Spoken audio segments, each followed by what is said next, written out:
You know, have you ever wondered if the world you experience, like the people you meet, the kind of luck you have, isn't really random at all? What if it's actually a direct reflection of the environment you're creating? Not just around you, but maybe more importantly, the one inside of you. Well, today we're going to dive into this really profound idea, and it all starts in a pretty unexpected place. Yeah, it's not every day that a major life lesson comes from, doing chores. But that's exactly where this story takes us. It all started with a simple lawnmower. All right, so let's get into it. Our story starts in a backyard, where a really simple observation ended up revealing a much, much bigger truth. So picture this, a huge piece of property, right? And in 2017, it's just completely overgrown with tall weeds. The result? Absolutely no birds. None. But then, check out what happens. In 2018, they do a little bit of mowing, just clearing a part of it. And suddenly, a few geese and crows start showing up. Fast forward to 2019, the whole thing is mowed, it's this big, beautiful green lawn, and bam! The place is just buzzing with life. We're talking small birds, hummingbirds, and even huge flocks of crows and geese, sometimes up to 70 of them. It's so clear, right? The environment changed, and the life it attracted changed right along with it. And this wasn't just some fluke, a one-time thing. The author points to another example from a community in a mountain valley. The residents there started to cultivate the land, and sure enough, it filled up with singing birds. But they took it a step further. They didn't just create the space, they actively nurtured it by leaving out things like persimmons and wheat. And the result? The bird population just exploded, and they ended up settling there for good. So these stories, they're not really just about gardening or feeding birds. They're setting the stage for a much more fundamental idea, a kind of law of attraction, if you will. This is the big takeaway from those observations. It's this powerful, simple truth. What kind of environment you have determines what kind of beings you attract. It sounds so basic, right? But when you really start to think about it, the implications are absolutely huge. And okay, we're not just talking about birds and backyards anymore.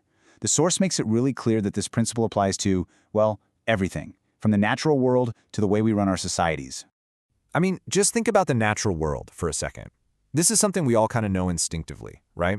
You wouldn't go looking for a lion in the Arctic. We just know that certain environments are home to certain animals. Mountains and jungles, that's where you'll find tigers. Grasslands, that's wolf country. The environment literally sets the stage. And what's fascinating is that the exact same pattern plays out in human society. Think about leadership. A tyrant who rules by fear. What kind of people do you think are going to flock to him? Sycophants, villains, people looking to take advantage.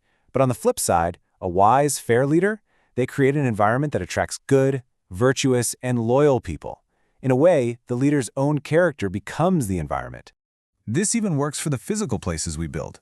I mean, why does a casino look the way it does? It's an environment perfectly designed to attract gamblers. And a brothel? Same idea, different crowd. But an art gallery? Totally different vibe, right? It's designed to attract artists and people who love art. Every single space we create is sending out a signal, and people who resonate with that signal are the ones who show up. Okay, so this all makes sense for the world outside of us, right? It's pretty clear.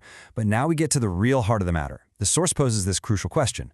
What if the most important environment of all isn't the one around us, but the one inside of us?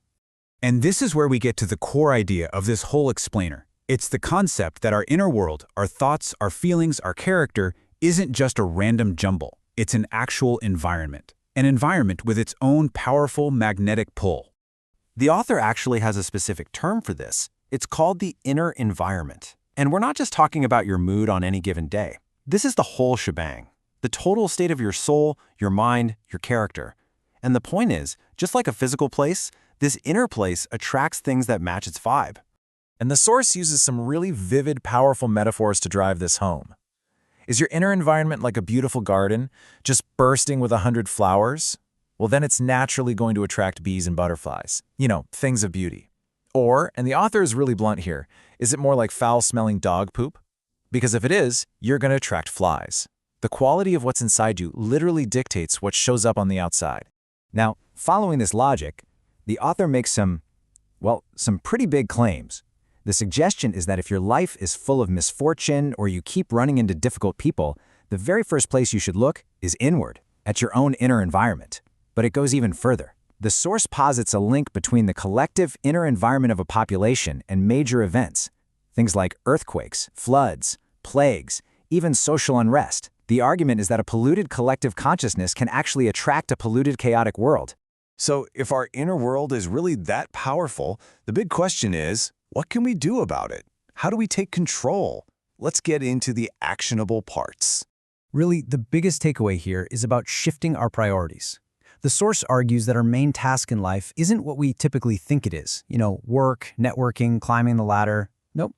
Our most important job is to cultivate our inner world, to become essentially a master gardener for our own soul. So how do we actually do that? Well, the advice is broken down into 3 pretty clear steps. Step 1, plant flowers in your soul. This just means actively cultivating beauty and kindness within yourself. Step 2, practice gratitude. This is presented as the secret sauce for attracting good, noble people into your life. And finally, step 3, nurture your good nature. Basically, keep your thoughts kind, rein in any greed, and that, according to the source, is the recipe for a peaceful life. And this last quote just sums it all up so perfectly. The idea is that you don't have to chase things. You don't need to force anything. The real work is all internal. When the flowers are fragrant, the butterflies come on their own. When the heart is pure, the immortals arrive. Just create that beautiful inner world and all the good stuff will be drawn to you naturally. So, to wrap this up, we're left with a really important question to ask ourselves.